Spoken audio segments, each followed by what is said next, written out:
విద్వేషపూరిత ప్రసంగాలు చేసే నేతలకు ఈసీ షాక్ ఇచ్చింది. యూపీ సీఎం యోగి ఆదిత్యనాథ్, సమాజ్వాదీ నేత అజం ఖాన్ పై 3 రోజులు, బీఎస్పీ అధ్యక్షురాలు మాయావతి, కేంద్ర మంత్రి మేనకా గాంధీలపై 2 రోజులు ఆంక్షలను విధించింది. బహిరంగ సభలు, రోడ్ షోలు, విలేకరుల సమావేశాల్లోనూ పాల్గొనకూడదంటూ నిషేధాన్ని విధించడం సంచలనం రేపుతోంది. ఈసీ తాజా చర్యలతో ఇష్టారీతిన మాట్లాడే నేతలకు గట్టి హెచ్చరిక చేసినట్లయిందని నిపుణులు అంటున్నారు. Be careful. ఇదే ఇవాల్టి మ్యాగజైన్ స్టోరీ.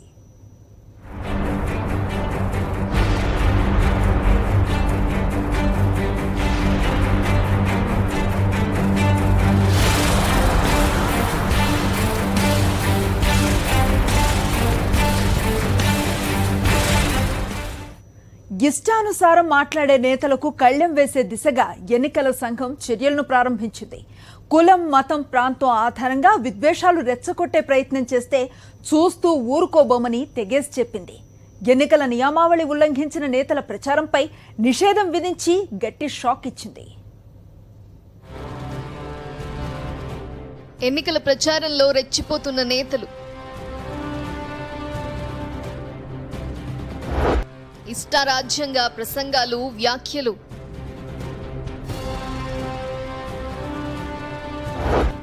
విద్వేషాలు రెచ్చగొట్టేలా మాటలు, సుప్రీం ఆగ్రహంతో కొరడా జొలిపించిన ఈసీ.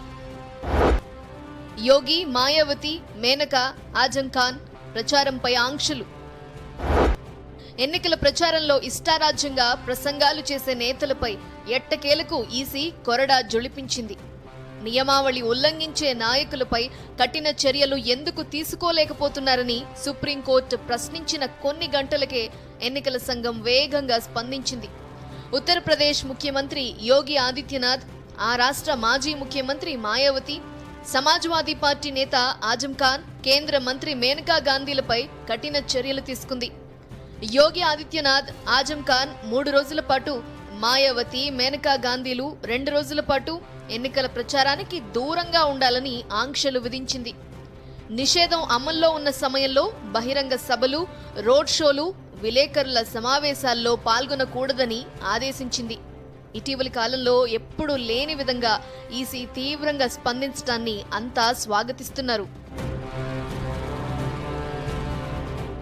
పరస్పరం విమర్శించుకోవటం, ఆరోపణలు, ప్రత్యారోపణలు చేసుకోవటం ఎన్నికల సమయంలో సర్వసాధారణం. కానీ కొన్నేళ్లుగా అందుకు విరుద్ధంగా జరుగుతోంది. ప్రత్యర్థులపై వ్యక్తిగత దూషణలకు దిగటం, ఎంతటి తీవ్రమైన తప్పుడు ఆరోపణలనైనా అలవోకగా చేయటం నాయకులకు అలవాటైపోయింది. ఇటీవల బీజేపీలో చేరి తనపై పోటీ చేస్తున్న సినీ నటి జయప్రదపై సమాజ్వాదీ పార్టీ నాయకుడు ఆజం ఖాన్ 2 రోజుల క్రితం చేసిన వ్యాఖ్యలు కలకలం రేపాయి. రాంపూర్ ప్రజలు, ఉత్తరప్రదేశ్ ప్రజలకు, చివరికి దేశ ప్రజలకు ఆమెను అర్థం చేసుకోవటానికి 17 ఏళ్లు పట్టింది. కానీ ఆమె కాకి రంగు లోదుస్తులు ధరించినట్టు 17 రోజుల్లోనే తెలుసుకున్నానంటూ పరోక్షంగా జయప్రదను ఉద్దేశించి చేసిన వ్యాఖ్యలు తీవ్ర వివాదం సృష్టించాయి.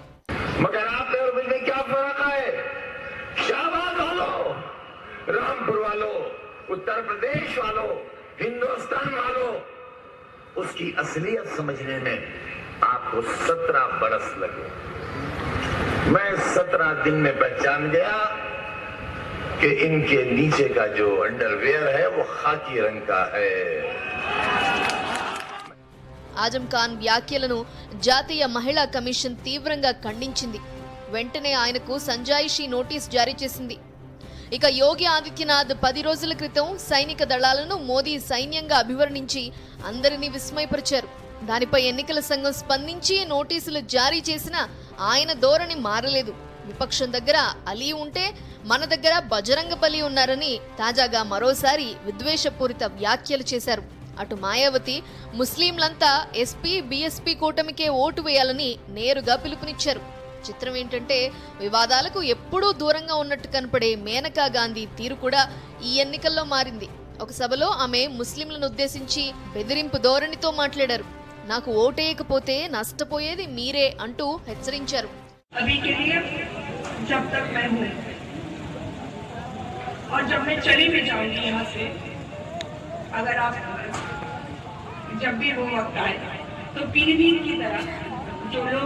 अभी भी फोन करते हैं, अभी भी उनका काम होता है, मैं आपका काम तब भी करेंगी। ఇది ఒక్క ఉత్తరప్రదేశ్కు మాత్రమే పరిమితం కాలేదు. అన్ని చోట్ల అదే ధోరణి కనిపిస్తోంది. ఎన్నికల సమయంలో ఆ పార్టీ ఈ పార్టీ అనే తేడా లేకుండా దాదాపు అన్ని పార్టీల నేతలు నియమావళి ఉల్లంఘిస్తున్నారు. ఎన్నికల సంఘం నిర్దిష్ట మార్గదర్శకాలు జారీ చేసినా ఎవరూ పట్టించుకోవటం లేదు. ఓట్లు కొల్లగొట్టడమే లక్ష్యంగా ఎంతకైనా దిగజారుతున్నారు. కులాలు, మతాలు, ప్రాంతాల ప్రాతిపదికన ఓట్లు అడగొద్దనే నిబంధన ఉన్నా లెక్క చేయటం లేదు.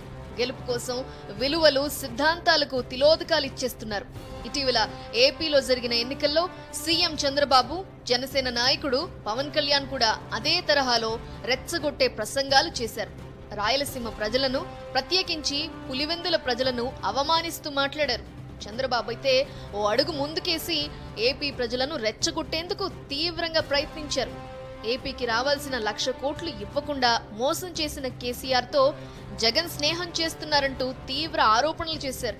పైగా మోదీ, జగన్, కేసీఆర్ కు సంబంధం అంటగడుతూ ఓట్లు దండుకునేందుకు శాయశక్తులా కృషి చేశారు. తాను 4 ఏళ్లు బీజేపీ, కేసీఆర్తో కలిసి ఉన్నాననే విషయాన్ని మర్చిపోయి ప్రాంతీయ విద్వేషాలు పెంచే ప్రయత్నం చేశారు. జగన్ గెలిస్తే ఏపీకి నీళ్లు కూడా రావని దుష్ప్రచారం చేసే వరకు వెళ్లారు. పోలింగ్ తేదీ దగ్గర పడే కొద్దీ ఏం మాట్లాడుతున్నాననే స్పృహ కూడా లేకుండా చంద్రబాబు వ్యవహరించారు.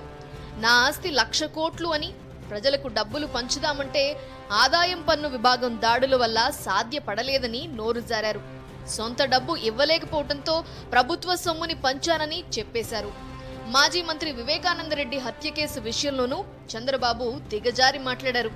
ఆ కేసు గురించి ఎవ్వరూ ఎక్కడా మాట్లాడవద్దని హైకోర్టు ఆంక్షలు విధించినా లెక్క చేయలేదు.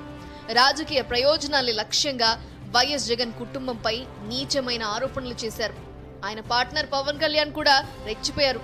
ప్రతిపక్షంలో ఉన్నవారెవరైనా సాధారణంగా అధికార పక్షాన్ని టార్గెట్ చేసి లోపాలు ఎత్తి చూపుతూ ఓట్లడుగుతారు. కానీ పవన్ కళ్యాణ్ జగన్ పై విమర్శలు చేయటం అందరినీ విస్మయపరిచింది. చంద్రబాబు కంటే తానేం తక్కువ తినలేదంటూ విద్వేషాలు రెచ్చగొట్టేందుకు ఆయన కూడా తీవ్రంగా ప్రయత్నించారు. భీమవరం ఎన్నికల సభలో ఒక్కసారిగా రెచ్చిపోయారు. తెలంగాణలో ఆంధ్ర వాళ్లను కొడుతున్నారని చేసిన వ్యాఖ్యలు సర్వత్రా దుమారం రేపాయి. బాధ్యత గల వ్యక్తులెవరూ అలా మాట్లాడరు. అయినా ఓట్ల కోసం పవన్ కళ్యాణ్ బాధ్యత మరిచి మాట్లాడటంపై విమర్శలు వెల్లువెత్తాయి. కరీంనగర్ సభలో తెలంగాణ ముఖ్యమంత్రి కేసీఆర్ చేసిన వ్యాఖ్యలు కూడా వివాదాస్పదమయ్యాయి. హిందువులను ఉద్దేశించి అనుచిత వ్యాఖ్యలు చేశారని వచ్చిన ఫిర్యాదు మేరకు ఈసీ స్పందించి నోటీసులు జారీ చేసింది.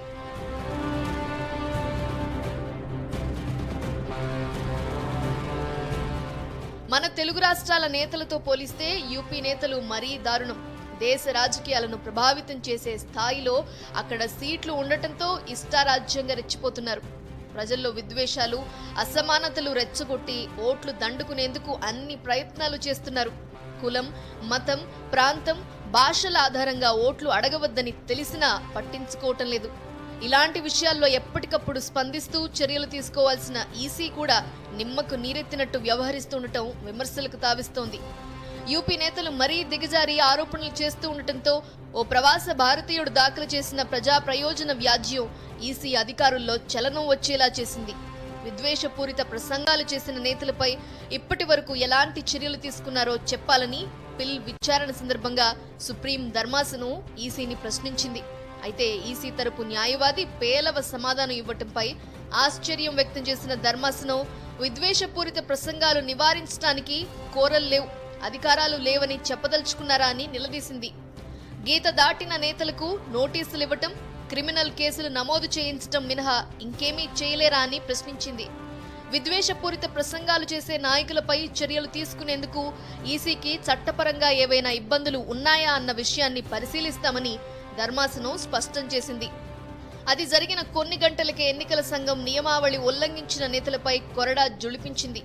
యోగి ఆదిత్యనాథ్, మాయావతి, మేనకా గాంధీ, ఆజం ఖాన్ పై చర్యలు తీసుకుంటూ విడివిడిగా ఉత్తర్వులు జారీ చేసింది. యోగి ఆదిత్యనాథ్, ఆజం ఖాన్ 72 గంటల పాటు, మాయావతి, మేనకా గాంధీ 48 గంటల పాటు దేశంలో ఎక్కడా ప్రచారం చేయకూడదని నిషేధం విధించింది. ఈ ఆదేశాలు మంగళవారం ఉదయం 6 గంటల నుండి అమల్లోకి వస్తాయని ఆదేశించింది. ఇటీవల కాలంలో ఈసీ ఇంత తీవ్ర స్థాయిలో ఎప్పుడు స్పందించలేదు. కానీ సుప్రీంకోర్టు జోక్యం చేసుకోవడంతో తప్పనిసరి పరిస్థితుల్లో నలుగురు నేతలపై చర్యలు తీసుకోవటాన్ని ప్రజాస్వామ్యవాదులు, మేధావులు స్వాగతిస్తున్నారు. ప్రలోభ పెట్టడం లేదా ఓటర్ను మార్చడానికి ఈ విధంగా చేస్తున్న అన్నింటినీ కూడా కంట్రోల్ చేయాల్సిన అవసరం ఉంది. ఇక మొదలైన ఎలక్షన్ కమిషన్ ఎక్కడ ఏదైతే ప్రసంగాలు ఉంటాయో అక్కడ చర్యలు తీసుకోవాలి. ఇప్పుడు ఈ దురదృష్టం ఏంటంటే పలానా పార్టీ వాళ్ళే మాట్లాడుతున్నారు, మిగిలిన వాళ్ళంతా చాలా చక్కగా ఉన్నారని కాదు. ప్రతి పార్టీ ఈ యొక్క దూషణలకు దిగడం, వీలైనంత మట్టుకు తమ ఎన్నికల లాభానికి అని చెప్పేసి స్పీచ్లు ఇస్తూ ఉన్నారు.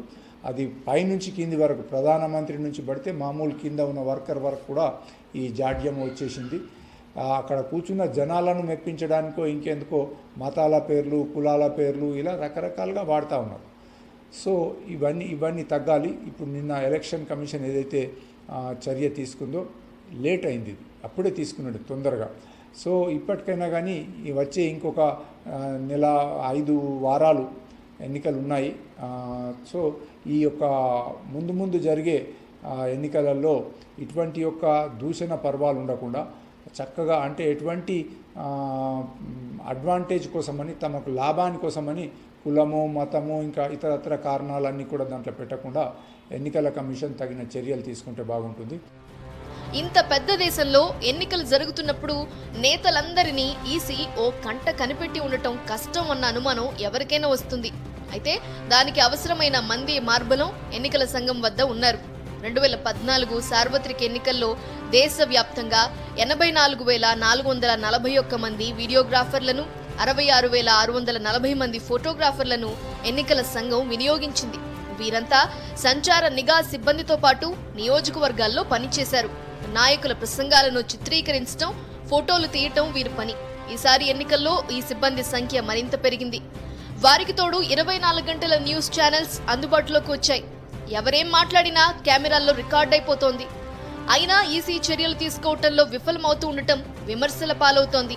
నిబంధనలకు విరుద్ధంగా ఎవరేం మాట్లాడినా చర్యలు తీసుకునే అధికారం ఈసీకి ఉన్నా ఆ దిశగా ఎలాంటి చర్యలు తీసుకోవటం లేదు. తనంతట తాను చర్యలు తీసుకోవటం మాట అటుంచి ఫిర్యాదు చేసినా వెనువెంటనే కదలకపోవటంపై విమర్శలొస్తున్నాయి. ఏపీ ఎన్నికల ప్రచారం సమయంలో చంద్రబాబు, పవన్ కళ్యాణ్ చేసిన వ్యాఖ్యలు ఎన్నికల నియమావళి ఉల్లంఘన కిందకే వస్తాయి. కానీ ఇప్పటి వరకు వారిపై ఎలాంటి చర్యలు తీసుకోలేదు. చంద్రబాబుపై ప్రతిపక్ష వైఎస్ఆర్సీపీ ఫిర్యాదు చేసినా ఫలితం లేకుండా పోయింది. యూపీ నేతల విషయంలోనూ అదే జరిగింది. ఒకవేళ సుప్రీంకోర్టు కనుక జోక్యం చేసుకుని ఉండకపోతే ఆ నేతలపై చర్యలు తీసుకోకపోయి ఉండేదనే చర్చ సర్వత్రా జరుగుతూ ఉండటం ఆందోళన కలిగించే అంశమే. మొత్తానికి ఇప్పటికైనా ఈసీ కఠిన చర్యలకు ఉపక్రమించడం స్వాగతించే అంశమేనని, భవిష్యత్తులో విద్వేషపూరిత ప్రసంగాలు చేసే నేతలపై ఉక్కుపాదం మోపాలని ప్రజాస్వామ్యవాదులు, మేధావులు కోరుతున్నారు. ఈసీకి ఉన్న అధికారాలను మరింత సమర్థంగా వినియోగించుకుంటే నోటి దురుసు నేతలకు ముకుతాడు వేయవచ్చని అంటున్నారు. ఈసీ చర్యలతో ఖచ్చితంగా మార్పు వస్తోందంటున్న మేధావులు. వివరాలు బ్రేక్ తర్వాత చూద్దాం.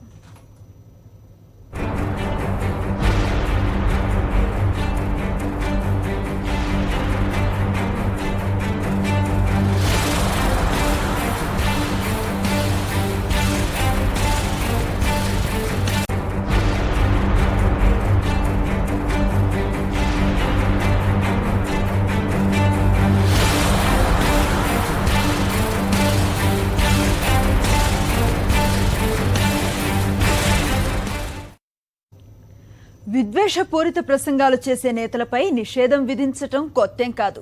గతంలోనూ పలువురు నేతలపై ఈసీ నిషేధాన్ని విధించింది. బాల్ ఠాక్రేపై ఏకంగా 6 ఏళ్ల పాటు ఎన్నికల్లో పాల్గొనకుండా నిషేధాన్ని విధించడం అప్పట్లో సంచలనం రేపింది.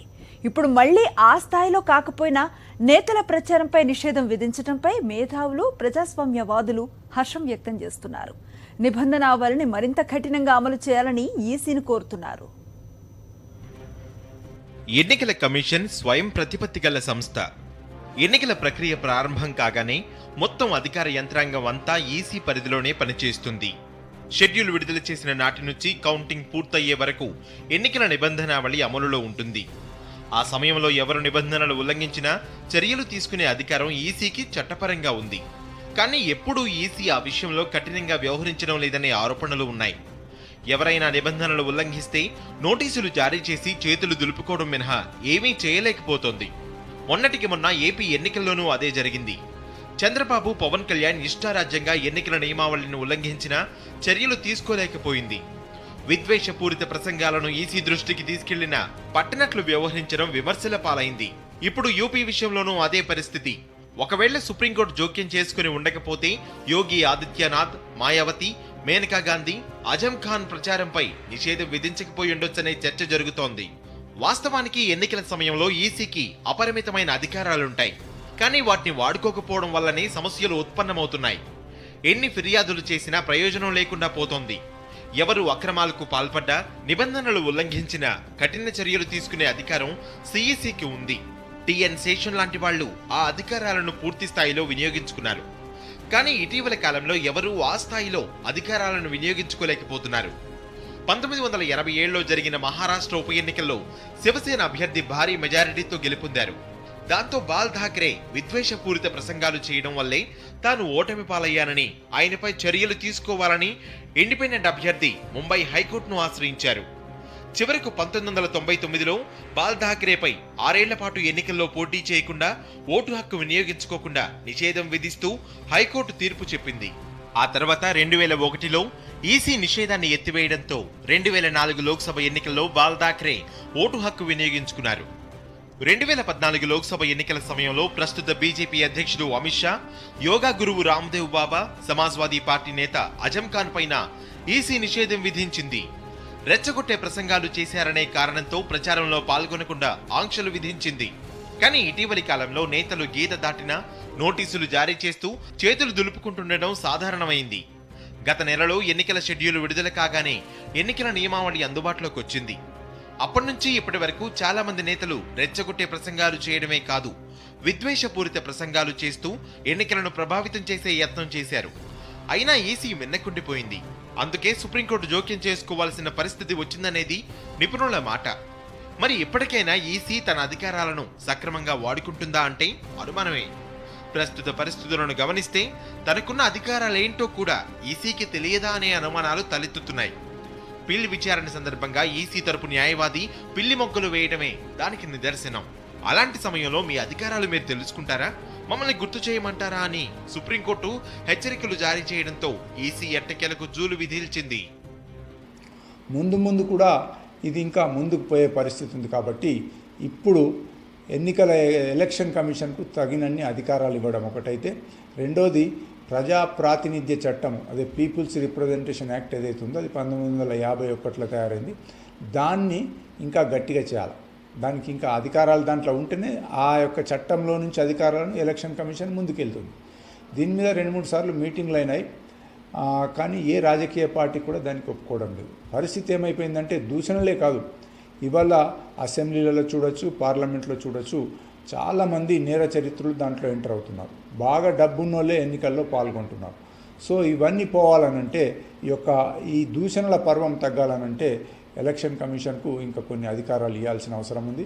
ఎవరైతే ఒక లిమిట్ దాటి, అంటే అన్పార్లమెంటరీగా లేదా సైన్యం చేసిన యొక్క పనిని తమ పనిగా చెప్పుకోవడమో, లేదా ఒక రిలీజన్ వాడుకోవడమో, ఒక ప్రాంతాన్ని, ఒక బంధుత్వాన్ని, ఈ విధంగా రకరకాలుగా ఎన్నికల్లో ఓటర్ను ఇచ్చేయడానికి, ఓటర్ను ప్రలోభ పెట్టడం లేదా ఓటర్ను మార్చడానికి ఈ విధంగా చేస్తున్న అన్నింటినీ కూడా కంట్రోల్ చేయాల్సిన అవసరం ఉంది. స్వాతంత్రం వచ్చిన తొలినాళ్లలో ఎన్నికల కమిషన్ పూర్తి పారదర్శకంగా ఉండేది. ఉన్నత కుటుంబాలు, స్వాతంత్ర సమరయోధులు అప్పట్లో ఎక్కువగా ఎన్నికల బరిలో నిలిచేవారు. అలా ఉన్నతమైన ఆశయంతో ఎన్నికైన నాయకులందరూ ప్రజాసేవకు అంకితమయ్యేవారు. నిబంధనలు, ప్రచారం విషయంలో ఎక్కడా గీత దాటేవారు కాదు. కానీ రాను రాను పరిస్థితి పూర్తిగా మారిపోయింది. ఇప్పుడు అధికారమే ధ్యేయంగా నేతలు ఎంతకైనా దిగజారిపోతున్నారు. చివరకు విద్వేషాలు రెచ్చగొట్టి రాజకీయంగా లబ్ధి పొందే వరకు వెళ్లారు. యూపీ, గుజరాత్, బీహార్ లాంటి రాష్ట్రాల్లో ఈ తరహా పరిస్థితులు ఎక్కువగా కనిపిస్తుంటాయి. గుజరాత్ అసెంబ్లీ ఎన్నికల సమయంలో కాంగ్రెస్ సీనియర్ నేత మణిశంకర్ అయ్యర్ ప్రధాని మోదీని ఉద్దేశించి చేసిన వ్యాఖ్యలు తీవ్ర దుమారం రేపాయి. మోదీని మణిశంకర్ అయ్యర్ నీచ జాతివాడంటూ తీవ్ర వ్యాఖ్యలు చేసిన ఈసీ స్పందించలేదు. చివరకు రాజకీయంగా దుమారం రేగడంతో రాహుల్ జోక్యం చేసుకుని మణిశంకర్ అయ్యర్పై సస్పెన్షన్ వేటేశారు. అంతకుముందు బీహార్ అసెంబ్లీ ఎన్నికల్లో బీజేపీ అధ్యక్షుడు అమిత్ షా చేసిన వ్యాఖ్యలు కూడా వివాదాస్పదమయ్యాయి. బీహార్లో బీజేపీ ఓడిపోతే పాకిస్తాన్లో టపాకాయలు కాల్చి సంబరాలు చేసుకుంటారంటూ విద్వేషాలను రెచ్చగొట్టే యత్నం చేశారు. ఆ సమయంలోనూ ఈసీ ఎలాంటి చర్యలు తీసుకోలేదు. ఈసీ తనకున్న అధికారాలను సక్రమంగా వినియోగించుకుంటే ఖచ్చితంగా నేతల ప్రవర్తనలో మార్పు వచ్చే అవకాశం ఉందనేది నిపుణుల మాట. ఇన్నాళ్లు ఎవరిపైనా చర్యలు తీసుకోకుండా నాంచివేత ధోరణి అవలంబించడం వల్లే నేతలు ఇష్టారాజ్యంగా ప్రవర్తిస్తున్నారనే ఆరోపణలు ఉన్నాయి. యోగి ఆదిత్యనాథ్, మాయావతి, మేనకా గాంధీ, ఆజం ఖాన్ పై ప్రచారం చేయకుండా ఈసీ నిషేధం విధించడం ఖచ్చితంగా నేతల్లో మార్పు తీసుకొస్తుందనే అభిప్రాయం సర్వత్రా వ్యక్తమవుతోంది. ఈ సంప్రదాయాన్ని ఇంతటితో వదిలిపెట్టకుండా భవిష్యత్తులోనూ ఇలాగే కఠినంగా వ్యవహరించాలని మేధావులు, ప్రజాస్వామ్యవాదులు కోరుతున్నారు. అప్పుడే ఎన్నికలు నిష్పక్షపాతంగా జరిగేందుకు అవకాశం ఏర్పడుతుందని అంటున్నారు. Be careful. ఇది ఇవాల్టి మ్యాగజైన్ స్టోరీ. మరో ఇంట్రెస్టింగ్ టాపిక్ తో మళ్ళీ కలుసుకుందాం. Stay tune to Sakshi.